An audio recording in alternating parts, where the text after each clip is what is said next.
তো এমন একটা স্টোরি আছে যে আমার বাবা যখন আসতো বাংলাদেশে ভিজিটে, সে প্রত্যেক কোরবানিতে আসতো, কোরবানি ঈদ আমাদের সাথে করতো। তো আমি তাকে নাকি চাচ্চু ডাকতাম। তো বোন আর মায়ের সাথে আমার বড় হওয়া, তো আমার মধ্যে ওরকম একটা গার্লি টাইপের বিহেভিয়ার থাকতো। I'll just admit to it. I'm not a lone wolf. $500 দেয়া হয় as an insurance which can be used towards therapy sessions.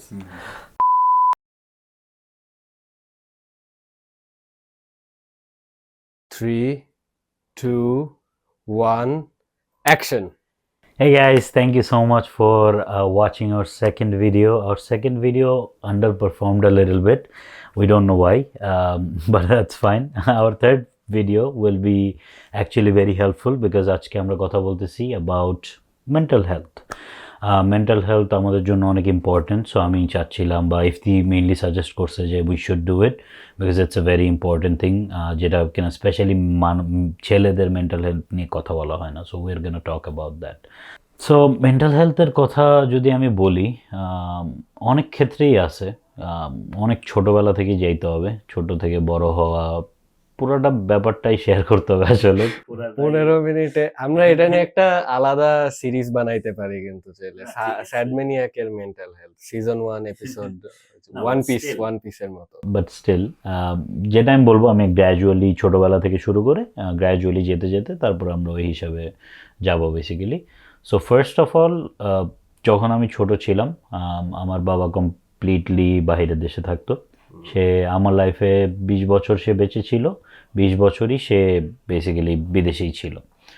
তো কখনো ওরকমভাবে বাবার সাথে সময় কাটানো হয় নাই আর কি, হয়ে ওঠে নাই।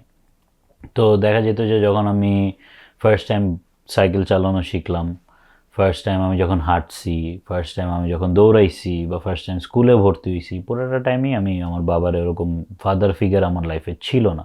আমার বোন আমাকে অনেক কষ্ট করে বড় করছে, আমার মাও আমার কষ্ট করে বড় করছে। বাট বাবার, হ্যাঁ, বাবা ফাইন্যান্সিয়ালি অনেক হেল্প করছে, যা চাইতাম তাই দিত, কখনো কিচ্ছু বাদ থাকতো না। মানে আমি যদি বলছি এটা লাগবে এটাই। তো এমন একটা স্টোরি আছে যে আমার বাবা যখন আসতো বাংলাদেশে ভিজিটে, সে প্রত্যেক কোরবানিতে আসতো, কোরবানি ঈদ আমাদের সাথে করতো। সো আমি তাকে নাকি চাচ্চু ডাকতাম বিকজ আমার চাচারা সব বিদেশ থাকতো অ্যান্ড আমার বাবা বিদেশ থাকতো, আমি ভাবতাম এটা আমার চাচা, স্বাভাবিক। সো মানে আমি তাকে কখনোই ব্লেম করি না, সে আমাদেরকে খুব বেটার একটা লাইফ দিছে, খুব ভালো একজন মানুষ, আল্লাহ তাকে জান্নাতবাসী করুক। বাট স্বাভাবিকভাবে একটা ছেলের জীবনে যদি ফাদার ফিগার না থাকে, তখন সে আর কি একটু ডিফারেন্টভাবে বড় হয়। আশেপাশে যদি মেয়েরা থাকে, যেমন আমার বোন ছিল, আমার ভাইরা ছিল, ভাইদের সাথে আমার বয়স ডিফারেন্স অনেক, বড় ভাইয়ের সাথে বয়স ডিফারেন্স 10 বছরের, মেজো ভাইয়ের সাথে 7 বছরের। সো আমার ধারে পারেও কেউ নাই যে আমি কারোর সাথে ওরকমভাবে ফ্রি হব। তো বোন আর মায়ের সাথে আমার বড় হওয়া, তো আমার মধ্যে ওরকম একটা গার্লি টাইপের বিহেভিয়ার থাকতো। গার্লি অ্যাজ ইন ধরো যে আমার পিঙ্ক কালার পছন্দ, বা আমি একটা সিরিয়াল দেখা বা একটা মুভি দেখে, একটা কিছু দেখে আমি অনেক ইমোশনাল হই, ইভেন এখনও।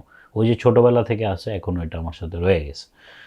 সো যেটা বলতেছিলাম যে সাইকেল চালানো বলো, যে কোনো সেগমেন্টেই আমার বাবার মানে ছিল না। হ্যাঁ, হয়তো বা সে আমার যে ইচ্ছা পূরণ করছে, সব কিছু করছে, বাট সে আমার লাইফে ছিল না। সো ওইখান থেকে একটা মেন্টালি একটা যে ডিস্ট্যান্ট বলে ফ্যামিলি থেকে। তারপরে যেটা হলো যে স্বাভাবিক একটা এশিয়ান ফ্যামিলি হাউস হোল্ডে ঝগড়াঝাটি হয়, অনেক ঝামেলাই হয়। বড় হইতে হইতে এগুলো দেখেই বড় হয়েছি, যে ঝগড়াঝাটি হইতেছে সবাই, মানে আর আমার ফ্যামিলিতে সবাই অনেক রাগী, সবাই অনেক রাগ করতো। আমি কেন জানি একটু কাম স্বভাবের ছিলাম, কারণ আমি এগুলো দেখেই বড় হয়েছি। সো আমার ইচ্ছা ছিল যে আমি কখনো রাগ করব না। আমার অলওয়েজ এটাই চিন্তা থাকে মাথায় যে আমি কখনো রাগ করব না। তো এগুলো আসলে দেখতে দেখতে দেখতে দেখতে মেন্টাল হেলথ অনেক ডিটিরিয়েট হয়েছে আমার, যার কারণে আমি দেখতেছি আম্মার সাথে ঝগড়া করতেছে আমার ভাইয়েরা, যে কোনো কিছু নিয়ে ডিসপিউট হয়। একটা বাসায় এতগুলো মানুষ থাকলে, আমরা 3 ভাই 1 বোন। সো তো যখন একসাথে থাকতাম, অনেক ধরনের ঝগড়াঝাটি অনেক কিছুই হইতো। তো এগুলো দেখে বড় হওয়ার পরে মনে করো যে যখন আমি ফার্স্ট টাইম আমার বাহিরে গেলাম, কোনো একটা রিলেশনশিপে গেলাম, ফ্রেন্ডশিপ হোক বা লাভ টাইপের রিলেশনশিপ হোক, মেয়ে রিলেটেড হোক, ছেলে রিলেটেড হোক, যেটাই হোক, বেসিক্যালি যেটা হয়তো যে মানে আমি এই ট্রমাগুলো আমার কাজ করতো। The biggest trauma was basically যে মানুষ হয়তো বা আমাকে ছেড়ে চলে যাবে। ঠিক আছে, ইট ওয়াজ এ বিগেস্ট ট্রমা বিকজ আমার যখন ফার্স্ট রিলেশনশিপ হলো, সে আমাকে 7-8 মাস পরে ছেড়ে চলে গেলো, তাও আবার ভেরি সিলি রিজনসের কারণে। বাট ওটা তো মাথায়ও নাই আমার। সো এখান থেকে ডেভেলপ হওয়া শুরু করলো। লাইফে অনেক মানুষকেই হারাইছি অনেক কিছুই, বাট মেজর মেন্টাল ব্লোটা খাইছি আমি 2020 সালে কোভিডে। 2020 সালে কোভিডে যখন কোভিড শুরু হইলো মার্চের দিকে, বাংলাদেশে লকডাউন টকডাউন হলো, এর কিছুদিন পর আবার রোজা শুরু হলো। রোজার সময় আমার বাবা খুব অসুস্থ হয়ে পড়লো, তখন সে দুবাইতে।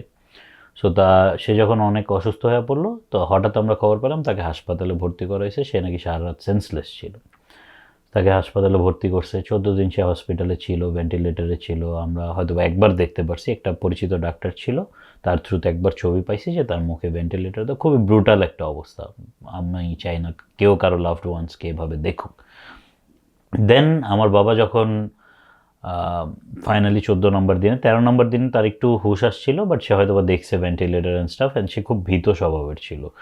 সো তার যদি একটা ক্যারেক্টারিস্টিক্স বলি, সে এরকম টাইপের ছিল যে যখন সে যাই করতো না কেন আমার বলতো যে আমি এটা করতেছি, আমি এটা করবো, পারমিশন নিত। বা খুব ভয় পাইতো, ছোট ছোট জিনিসে খুব ভয় পাইতো, রক্ত ভয় পাইতো। আমি যদি হাত পা গাইটা ফেলাইতাম আসতে পারতো না গাছে, বিকজ সে ভয় পাইতো। তো সে ভয় পাইছে হয়তো ভেন্টিলেটর দেখে। তো 14 নম্বর দিনে আল্লাহর কাছে সে চলে গেছে, সে মারা গেছে। আল্লাহ তাকে জান্নাতবাসী করুক, অলওয়েজই আমি দোয়া করি। সে একজন অসাধারণ মানুষ ছিল।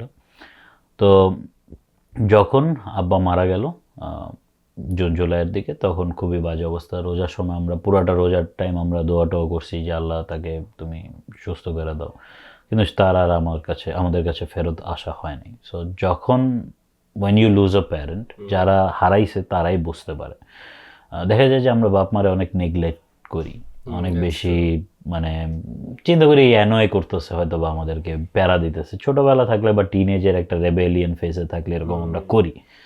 সো এটাই করতাম, বাবা কথা বলতে চাইতো, কথা বলতে চাইতাম না, মনে করতাম প্যারা দিতেছে। বাট আসলে এখন বুঝি যে এখন সত্যি কথা বলতে 1 মিনিট তার সাথে কথা বলার জন্য আমি আমার লাইফের 10 বছরও দিয়ে দিতে রাজি আছি, এরকম একটা অবস্থা। তো একটা কাহিনী স্পেসিফিক্যালি যেটা আমার হিট করছে সবচেয়ে বেশি, সেটা হলো যে আব্বা যখন অসুস্থ হয়, কোভিডে আক্রান্ত হয়ে, এর মনে করেন 1 দিন বা 2 দিন আগে আমাকে ফোন দিছিল। বেসিক্যালি আম্মাকে ফোন দিছিল, আম্মার ফোনটা আমার কাছে ছিল, আমি বাইরে চলে গেছিলাম ফোনটা নিয়ে। তো আমি ইগনোর করছি, 2বার কল দিছে, আমি ধরিনি। সো হয়তো বা ওইটাই আমার তার সাথে শেষ কথা হওয়ার কথা ছিল, বাট আমি কল ধরিনি। সে আমার বোনের সাথে কথা বলছে, ভাইদের সাথে কথা বলছে, আম্মার সাথে কথা বলছে, আমি কথা বলিনি আর। তো লাস্ট কবে আমার তার সাথে কথা হয়েছে সেটাও আমার মনে নেই। হয়তো ওই ফোনটা ধরলে ওইটাই লাস্ট হতো। সো এই রিগ্রেটটা আমার অনেক কাজ করতো। বাবারে হারাইলাম খুব বেশি, মানে ফার্স্ট অফ অল কাহিনীটা হয়েছে কি, বাবা মারা গেছে সকালবেলা। বিকালবেলা আমার চাচা আমাকে জানাইতেছে যে সে মারা গেছে। আমার চাচা দুবাইতেই থাকতো, বাবা থেকে হয়তো 2-2.5 ঘন্টা। আব্বা থাকতো রাসেল খাইমাতে, আর দুবাইতে থাকতো আমার চাচা। তো সে গেছে, যে কনফার্ম হয়েছে মারা গেছে, ততক্ষণে কবর দিয়ে ফেলেছে, যেহেতু কোভিড কেস, আর ওই টাইমে ব্রুটাল অবস্থা ছিল কোভিডের। সো কবর দিয়ে ফেলেছে, আমরা দেখতেও পারিনি শেষ পর্যন্ত। চাচা এসে আমাদেরকে জানাইতেছে, ততক্ষণে আমরা আর কিছুই করতে পারবো না। আমাদের যদি আগে জানাইতো হয়তো আমরা একটা ছবি অন্তত দেখতে পারতাম, তার কিছু একটা আমরা হয়তো বা দেখতে পারতাম, শেষবার দেখতে পারিনি। So that destroyed me literally. আমার ওখান থেকে উঠে আসতে আমি এখনও পারিনি। যখন you lose a loved one, you never recover actually, you never move on, it's just basically you try to live with it. এমন না যে 15 বছর হয়ে গেছে, 10 বছরে, 5 বছর হয়েছে আমার বাবা মারা গেছে, বাট মুভ অন করতে পারিনি কখনো। এখনও সে আমার মনের মধ্যেই আছে, এখন অনেক মেমোরিজ কাজ করে। তো রিগ্রেটটা রয়েই গেল যে শেষ তার সাথে কথা বলতে পারলাম না। শুরু হলো মেন্টাল হেলথ খারাপ হওয়া। তারপরে মনে করো যে 2-3 মাস পরে নানু খুব অসুস্থ, নানু মারা যাবে মোটামুটি সবাই শিওর, ডাক্তারও বলে দিছে বেশি সময় নাই তার কাছে। নানুও মারা গেল, নানুরেও কবর দিলাম নিজের হাতে। নিজের বাপেরে কবর দিতে পারি নাই, বাট নানুরে কবর দিছি। মাঝখানে আরেকটা কাহিনী যদি বলি, আব্বা মারা যাওয়ার 1 মাস পরে, 1 মাস বা 3 সপ্তাহ পরে হয়তো বা আমি একটা স্বপ্ন দেখছি। স্বপ্নটা আমার এখনও মনে আছে, বিকজ এটা আমার খুব ব্রুটালি হার্ট করছে আমারে। সো আমি বললাম না যে রিগ্রেট ছিল, কথা বলতে পারি নাই লাস্টে। সো সে আমার স্বপ্নের মধ্যে আসছে, আইসা বলে যে চলো, তোমার সাথে তো কখনো আমি ওরকমভাবে সময় কাটাই নি, চলো আমার সাথে। কী খাবা? একটা দোকানে নিয়ে গেছে, মুদির দোকানে নিয়ে যা বলতেছে কী খাবা, আমি একটা কোক নিলাম আর একটু চিপস কিনলাম। তখন তো ছোটো কি 20 বছর, তাও মনে করো যে এগুলোই নিছি। তো বাবা আমার কাঁধে হাত দিল, হাত দিয়ে বলতেছে আমার মাফ করে দিও, আমি তোমার জন্য কিছুই করতে পারলাম না। তখন আমার অনেক খারাপ লাগছে। এই স্বপ্নটা আমার এখনও মনে আছে, খুব ক্লিয়ারলি কথাটা মনে আছে, তার চেহারা সব কিছু আমার মনে আছে। তখন অনেক খারাপ লাগছে যে করছে, অনেক করছে আমার জন্য জান দিয়ে দিছে সে। আমি বলছি PS4 লাগবে, সে আমার কিনে দিছে। আমি বলছি আমার স্কুলে কলেজে এত ফিস লাগবে, সে আমার জন্য করছে। যা বলছি, যখন বলছি, সে আমার জন্য করছে। মানে কখনো মানা করে নাই, কখনো বলে নাই। হ্যাঁ, হয়তো বা বলছে যে একটু সময় দাও, 1 মাস সময় দাও, 2 মাস সময় দাও, দিচ্ছি আমি। বাট সে দিছে, ইভেনচুয়ালি সে তার কথাটা রাখছে। সো যখন সে এই কথাটা বলছে তখন অনেক খারাপ লাগছে, এটা আমার মাইন্ডে ছিল। তারপর নানু মারা গেল, তারে সারা রাত রাখছে, সকালে কবর দিবে। আমি একবারও যাই নাই তারে দেখতে, বিকজ আমি ফেস করতে পারতাম। কী করবো, যেই নানুর কোলে মানুষ হইছি, বড় হইছি, লাফালাফি করছি, দৌড়াইছি, কিছু করার নেই। এর ঠিক 2 মাস পরে হঠাৎ করে আমার কাজিন আমারে ফোন দিল, বললো যে দাদু, আমার দাদি মারা গেছে। তো এটা তো আমার আরও বাজেভাবে হিট করছে। 2020 সালের লাস্টের দিকে, ডিসেম্বরের দিকে দাদি মারা গেছে। দাদিরা যখন আমি কবর দিতে গেলাম, কবর দিলামও আমরা রাতের বেলা। আমার বড় চাচা ফ্যামিলি সমস্যার কারণে আমাদের সাথে কানেক্টেড নাই, বাট সে আসছে দাদিরে কবর দিতে, মা অবশ্যই। সো তখন আর কি, যখন দাদিরে কবর দিয়ে দোয়া করতেছিল, আমি অনেক কাঁদছি, অনেক। তখন আমি মেইনলি আমার দাদির জন্যও কাঁদছি, নানির জন্যও কাঁদছি, আমার বাপের জন্যও কাঁদছি, অনেক, প্রচুর পরিমাণে একটা ব্রুটাল সময় গেছে। এরপরে নভেম্বরের দিকে 1 তারিখ বলতেছে HSC পরীক্ষা হবে, তখন আমি HSC ক্যান্ডিডেট ছিলাম, তো মেন্টাল স্টেট নাই। আমি পড়ালেখা তো বাদই দাও, আমি HSCতে বসতামই না, হয়তো আমি 1 ইয়ার গ্যাপ দিতাম যদি আমার HSC হইতো। সো আল্লাহর রহমতে HSC ইয়া করছে, মানে অটো পাস দিয়ে দিছে। যারা বলে যে তোমরা তো লাকি ব্যাচ, 20 সালে তোমরা অটো পাস পাইছো, বাট ওই যে 7-8টা মাস যে টর্চার হয়েছি, বা ফ্যামিলির মধ্যে যা গেছে। আমার বড় ভাইও কোভিডে আক্রান্ত ছিল, ওরে নিয়ে আমি দৌড়াদৌড়ি করছি, যেখানে ডাক্তারের কাছে যেতে পারছি গেছি। I didn't care. আমার কথা হলো আমি যদি মইরা যাই, আমি আর কাউরে হারাই দেওয়া পারবো না। কারণ আমার বড় ভাই বলতে গেলে আমার দ্বিতীয় বাপ ছিল, এখনও আছে, আমি এটা মানি। তো এত কিছু হইলো, এর পরপরই ক্যানাডা চলে আসলাম।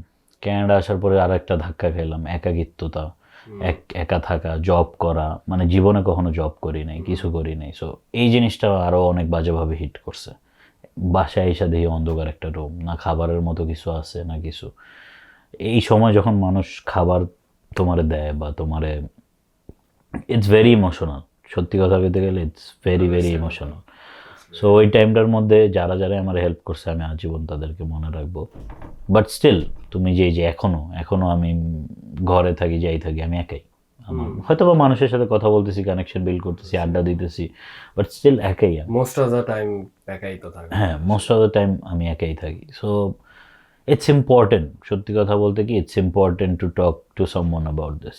আমি এখন এভাবে পডকাস্টে বলতেছি, মন হালকা লাগতেছে, বিকজ 100টা মানুষ দেখবে, জানবে আমার স্টোরিটা। অনেকে যেটা করে যে অনেক কিছুতেই স্ট্রাগল করতেছে, সেটা রিলেশনশিপ হোক, লাভ রিলেশনশিপ হোক, গার্লফ্রেন্ড টাইপের হোক, ফ্যামিলিয়াল হোক, ওয়ার্ক রিলেটেড হোক, স্টাডি রিলেটেড হোক, যে কোনো কিছুতে তোমার মেন্টাল ট্রমা থাকতে পারে। One thing I wanted to ask, দেখো তো এটা লাইটটা অফ হয়ে গেছে, একটু জাস্ট টু চেক, এটা কি এখনো রোলিং? সো আমাদের কিছু টেকনিক্যাল ডিফিকাল্টিস হয়ে গেছে, হয়তো বা ক্যামেরাও এত স্যাডনেস নিতে পারে নাই। মেমরি কার্ড ফুল হয়ে গেছে। সো আমি যদি আবার কন্টিনিউ করি ওয়ার আই লেফট অফ, যেটা বলতেছিলাম যে লাভ টাইপ রিলেশনশিপ, যে কোনো সমস্যা, কারণ মেন্টাল হেলথ জাস্ট তোমার রিলেশনশিপে ব্রেকআপ হয়েছে বা তুমি একজন লাভড ওয়ানকে হারাইছো এই জন্য হইতে পারে না। It can be for many reasons, to be very honest. So it's important যে তুমি যাও, মানুষের সাথে আড্ডা দাও, কথা বলো, মিশো, একা একা থাইকো না। বিকজ ডিপ্রেশনে যখন থাকবা, একা থাকাটা আসলে খুবই ব্রুটাল তোমার জন্য। মাথায় অনেক বাজে বাজে চিন্তা আসে যখন একা থাকবা, স্যাড থাকবা। স্যাড থাকলে আমার মতে উচিত যে ভালো ভালো একটু আপলিফটিং মিউজিক শোনা বা আপলিফটিং কাজ করা, তোমার হবিস খুঁজে বের করা। যেমন আমাদের হবিস হলো আমরা পডকাস্ট করতেছি, I have more hobbies, but okay, হ্যাঁ, এটা one of them. বাট এই এপিসোডটা আমি অত স্যাড করতে চাই নাই। বাট বেসিক্যালি যেটা অনেস্টলি যদি বলি, আরও যদি ডিপার যাই একটু, তাইলে মনে করো যে ধরো ব্রিফলি তুমি যদি একটা সামারাইজেশন করেন, লাস্টে যদি বলো like what should people do, like একটা ধরো একটা ছোট টিপ। অনেস্টলি স্পিকিং সামারাইজ করা তো টাফ। 25 বছরের একটা জীবন অনেক কিছু কইরা গেছে এই 25 বছরে। হয়তো বা 5 বছর সেন্সই ছিল না, বাট এরপর থেকে ছোট ছোট মেমোরিজ মাথায় আসে, আর টিনেজ বয়সের মোটামুটি সব মেমোরিজই মাথায় কাজ করে। এরপর অ্যাডাল্ট হওয়ার পরে রেসপন্সিবিলিটিস, ওভারঅল যদি দেখি, I am very sorry to those যারা তাদের লাভড ওয়ান্সকে হারাইছে, because it's very hard thing to take. এটা আসলে you can not emphasise this enough, no matter how much you do it, it can never be enough. যে হারাইছে সেই বোঝে, বলেন একটা কথা। তো ইটস টাফ। যারা রিসেন্টলি নিজের আপন কাউকে হারাইছে তাদেরকে বলতে চাই যে maybe it will not get easier, but after a while you get on with life. এটাই হার্শ রিয়ালিটি। তুমি আজকে থাকো না থাকো, কালকে আমার লাইফ চলতে থাকবে। আমি হয়তো স্যাড হব একদিন 2 দিন, আমার খারাপ লাগবে যে আমার ফ্রেন্ড মারা গেছে, বা আল্লাহ না করুক, মরতে তো অবশ্যই একদিন হবেই। মানে আমারই মাইরা দিল একেবারে। না মানে আমার ফ্রেন্ড মারা গেছে, বা সাপোজ একটা কেউ ক্লোজ মানুষ মারা গেছে, you will be sad for a week, for 2 week, but সারাদিন তো আর তুমি কাঁদতে থাকবে না। You go move on with your life. You have to, like option তো থাকে না। জব বসা থাকবে না, জব করতে হবে, কাজে যাইতে হবে, ক্লাসে, like you just have to. হয়তো তুমি একটা ব্রেক নিতে পারবা, যে সবকিছু থেকে একটা ব্রেক নিলাম, হয়তো কিছুদিনের জন্য কিছু করলাম না, আমি জাস্ট একটু নিজের মতো থাকলাম, বাট ইভেনচুয়ালি সারা জীবন তো আর থাকতে পারবা না। আর অ্যাটাচমেন্ট জিনিসটাও খুব খারাপ। যখন আমি যে কোনো রিলেশনশিপে থাকলে আমি একটু বেশি অ্যাটাচড হয়ে যাই, এই জিনিসটা আসলে খারাপ। দেখা যায় যে আমার যদি কেউ থাকে পার্টনার, গার্লফ্রেন্ড, তার উপরেই আমি ডিপেন্ড করতেছি। সে হ্যাপি থাকলে আমি হ্যাপি, সে স্যাড থাকলে আমি স্যাড। এই জিনিসটা একটু টাফ। বাট বললাম না, যে ছোটোবেলা থেকে যে একটা কানেকশন পাওয়ার আশা। মা ব্যস্ত থাকতো, মায়ের মতো 3টা বাচ্চা আছে তার, সে ওইভাবে লাইফ লিড করতেছে। বাবা ব্যস্ত থাকতো টাকা কামানোতে, আমার বোনই ছিল আমার পাশে অল টাইম। ও আমার খাওয়ায় দিত, পড়ায় দিত, গোসল করায় দিত, সবই ওই করছে বেসিক্যালি ওর প্রথম বাচ্চা আমিই ছিলাম। সো আমার ওর প্রতি অনেক ভালোবাসা, কারণ ও না থাকলে আমি কোনো কানেকশনই বিল্ড করতে পারতাম না। So that is the only connection I had in my life. So আমি এই জন্য হয়তো কানেকশন খুঁজছি, অনেক অনেক চেষ্টা করছি, বাট ডেসপারেটলি খুঁজেও লাভ নেই। যখন তোমার কপালে আছে তখন আসবে। অনেকেই চিন্তা করে যে একা থাকবো না, মাত্র ব্রেকআপ হয়েছে, আরেকটা গার্লফ্রেন্ড বানাবো, this is my only way to move on. ঠিক আছে, this is my only way to move on, তখন আসলে জিনিসটা খারাপ হয়। বাট দ্যাট ওয়ান টিপ আমি দিতে চাই, আমার সময় শেষ, বাট স্টিল ওয়ান টিপ আমি দিতে চাই যে এঙ্গেজ উইথ আদার পিপল, মানুষের সাথে মিশো, আড্ডা দাও, ডু হোয়াট ইউ লাভ। যেমন আমরা করতেছি পডকাস্ট, উই লাভ টকিং, এই জন্য আমরা করতেছি। আর অলসো যখন স্যাড থাকবো, একা থাকাটা অ্যাভয়েড করি, বাইরে হাওয়া বাতাস খাই, অন্ধকার বদ্ধ করে বসে বসে স্যাড সং না শুনি। It affects our mental health very badly. But that was it from my end. এরপরে আমি ইফতিরে ট্রান্সফার করতে চাচ্ছি, ওর স্টোরিটা শেয়ার করুক, দেখি আর কতটুকু কাঁদতে পারি।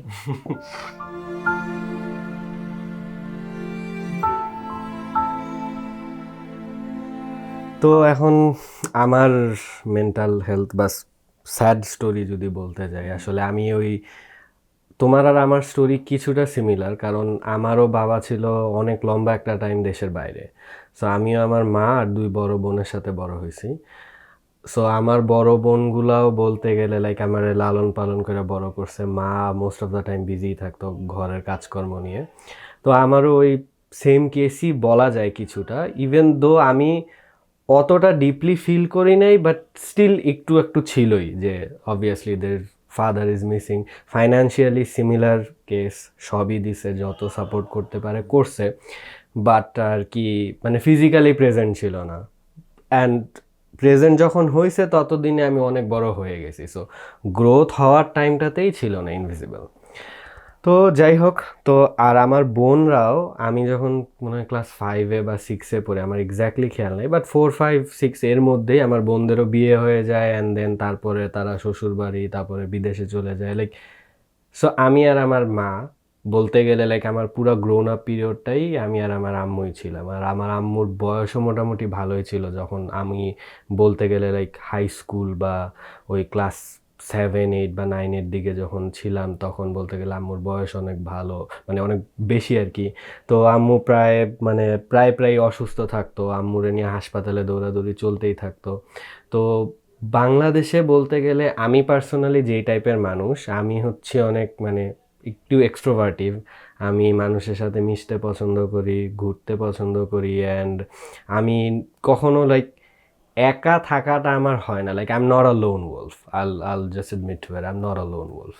অ্যান্ড তো এই কারণে যেটা দেখা যায় যে আমার যখনই লাইফে কোনো প্যারা হইতো, সেটা একাডেমিক হোক, সেটা রিলেশনশিপ হোক, সেটা যেই কেসেই হোক না কেন, বাংলাদেশে আমার হিউজ একটা ফ্রেন্ড গ্রুপ ছিল। এখনও আছে তারা, বাট তারা বাংলাদেশে আর আমি এখানে আর কি। তো দেখা গেছে কেউ না কেউ অলওয়েজ থাকতোই। একজনের ফোন দিছি 10 জন আইসা পড়ছে, 10 জনের ফোন দিছি আরও বেশি আইসা পড়ছে, মানে একটা হোল স্কোয়াড রেডিই থাকতো। তো আমার কখনো ওইরকম ফিল হয় নাই যে মানে যে ডিপ্রেসিং মোমেন্ট বা চ্যালেঞ্জিং যে মোমেন্টগুলো, ওগুলো খুব ইজিলি আমি পাস অন করে যাইতে পারছি। ইভেনচুয়ালি অবভিয়াসলি মেইন যে কোর ইস্যুটা, ওইটা তো রিজলভ না হইলে হবে না। তো বাট ওই যে কোনো একটা প্রবলেম হয়েছে, ওই সার্টেন মোমেন্টটা যে এখন কি করব, আমি এই মুহূর্তে কি করব, ওই জন্য আমার মানে বন্ধু বান্ধব ছিল আর কি। তো যাই হোক, এখন বাংলাদেশে এইভাবে মোটামুটি দিনকাল যাইতেছিল। তো তারপরে আমার হইতেছে, আমি যখন বাংলাদেশে ছিলাম তখন আমার বিদেশে আসার পরও এটা একটুখানি ছিল। আমার বাপ প্রচুর রাগী, ঠিক আছে? আমার বাপ হচ্ছে মোটামুটি একটুতেই রাইগা যাইতো, এই করতো। যদি আমার সাথে খুব একটা করে নাই, কারণ আব্বু যতদিনে মানে আমার সাথে লাইক থাকা শুরু করছে, আমি অনেক বড় হয়ে গেছেন, ওইভাবে মানে আমার উপর ওইরকম রাগারাগি করে নাই। বাট আমার আপুদের সাথে মোটামুটি আর কি একটু মানে এশিয়ান ফ্যামিলিতে যেমন হয় আর কি। So that's fine, that's although that's not fine, but ওকে, এরকমই আর কি সিচুয়েশনটা ছিল।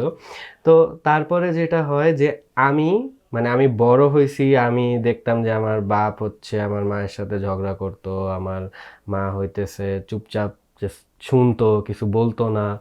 তো এগুলা দেখতে দেখতে মানে আমি কখনো এটা ওইভাবে চিন্তা করি নাই, বাট এগুলা এখন বুঝি যে এগুলা অ্যাকচুয়ালি এফেক্ট করে, এগুলা আসলেই এফেক্ট করে, বাট আমরা যেটা রিয়েলাইজ করি না।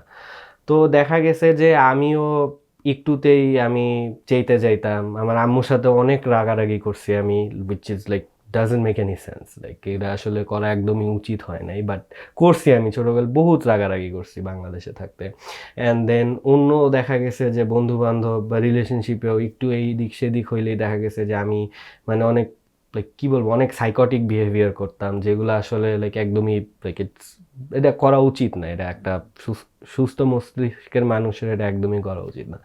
তা আমি এগুলো ভাবতাম যে আমি অলওয়েজ চিন্তা করতাম যে না, আমার তো ফল্ট না এখানে, লাইক অপর পার্টি তো আমারে প্রেশার দিতেছে দেখা, বা ওর কিছু একটা আমার ভাল লাগতেছে না দেখাই তো আমি এরকম করতেছি, তাই না?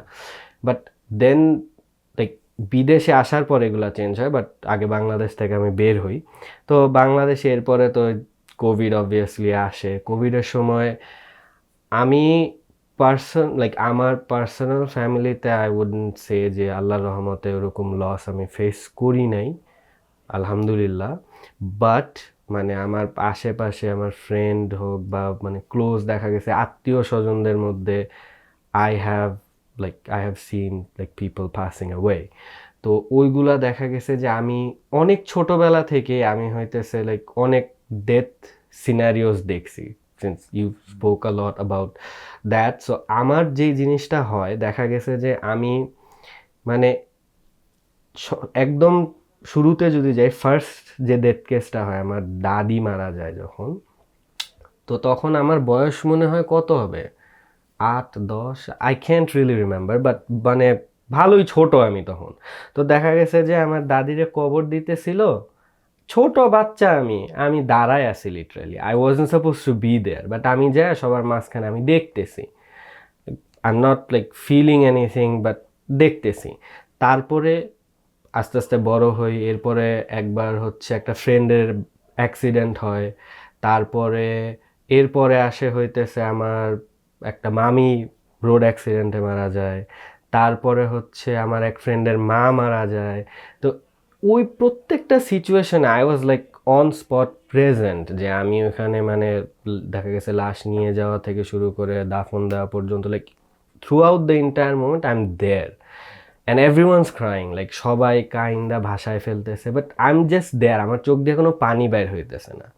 অ্যান্ড আমি লাইক মানুষের দেখা মনে হবে যে এই বেড়া তো পাথর, কি রে ভাই ওর তো মানে কোনো ফিলিংস নাই, কিন্তু আসলে I was feeling everything, but আমি আসলে জিনিসগুলা মানে প্রসেসই করতে পারতেছিলাম না, আমার মাথা হ্যাং খায় দ্যাট জাস্ট লাইক পুরো সিস্টেম মানে কি উইন্ডোজ এরর মাইরা দিছে, ব্লু স্ক্রিন অফ ডেথ হয়ে গেছে।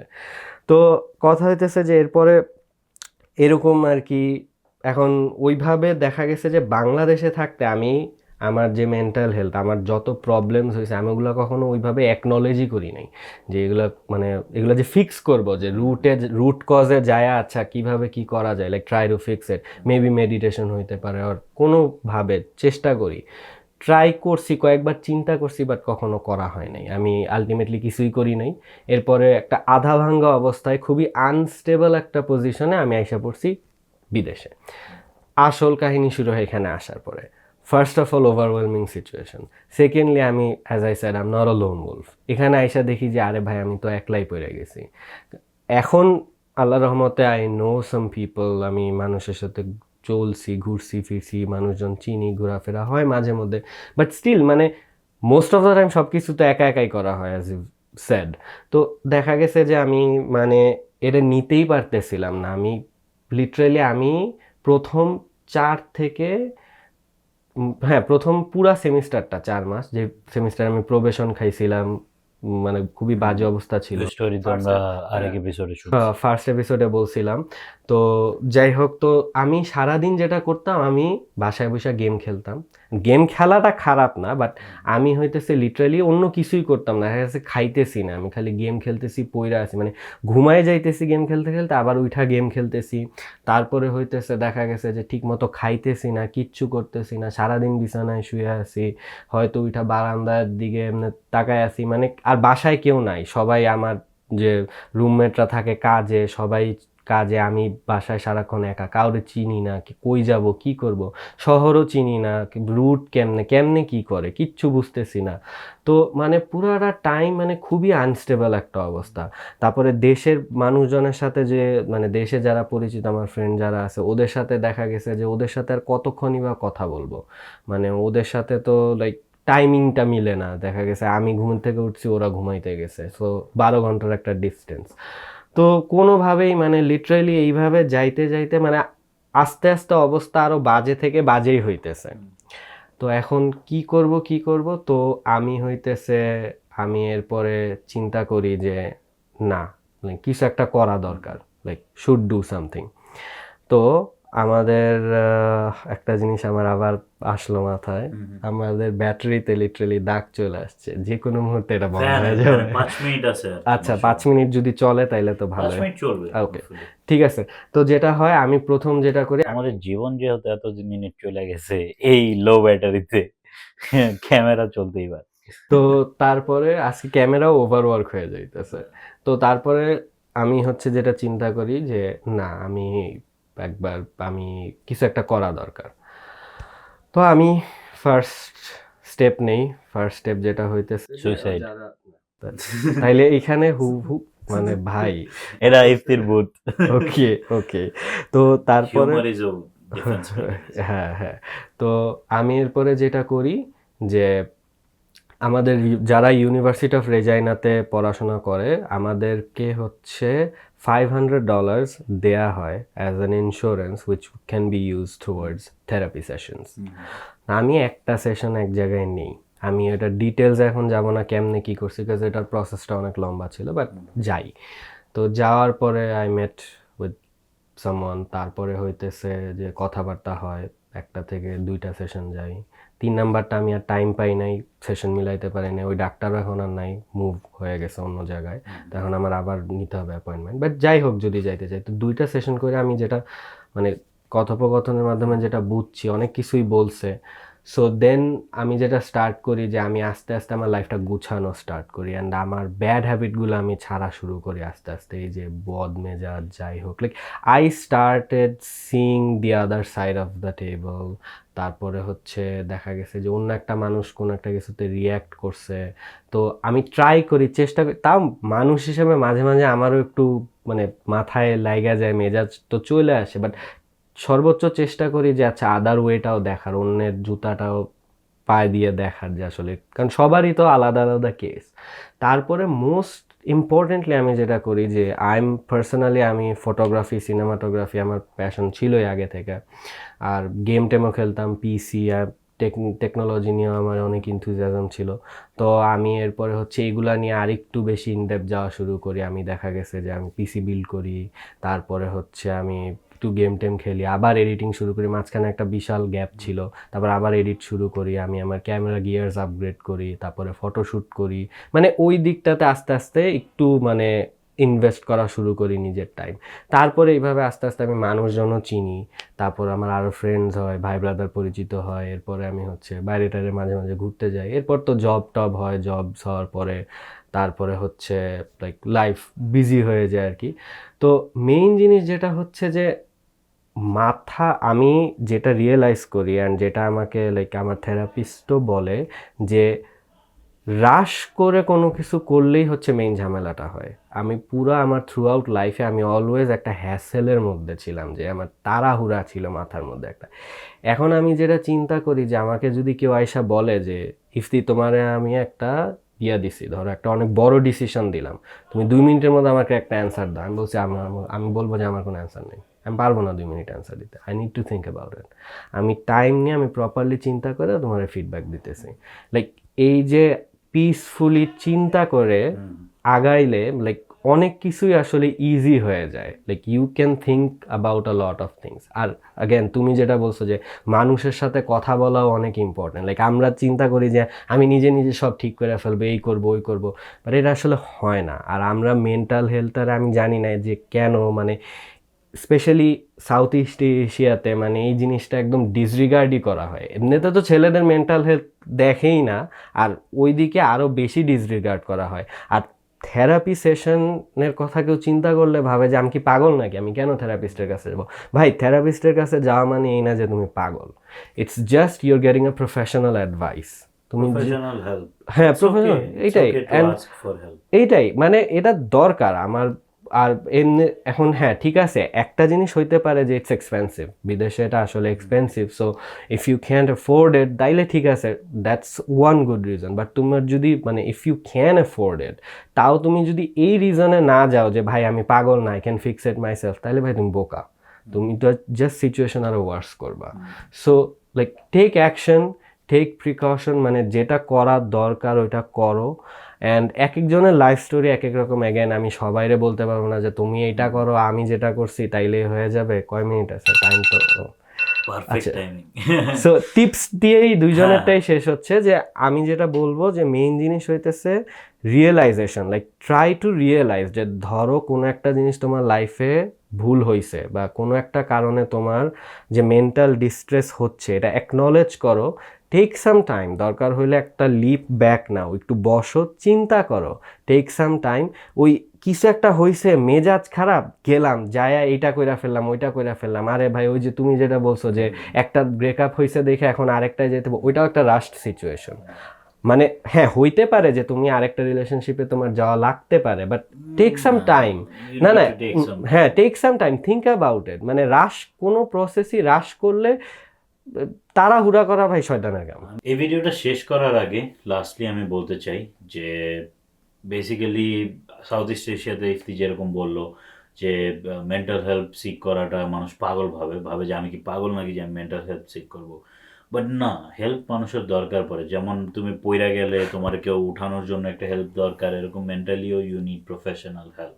তারা এগুলো নিয়ে পড়াশোনা করছে, এত টাকা পয়সা ঢালছে, ইটস নট বিকজ যে এটা ফালতু একটা সাবজেক্ট। অবশ্যই এটার ভ্যালু আছে দেখেই মানুষ এখনো পড়াশোনা করতেছে, জানতেছে। হিউম্যান মাইন্ডটা অনেক কমপ্লেক্স।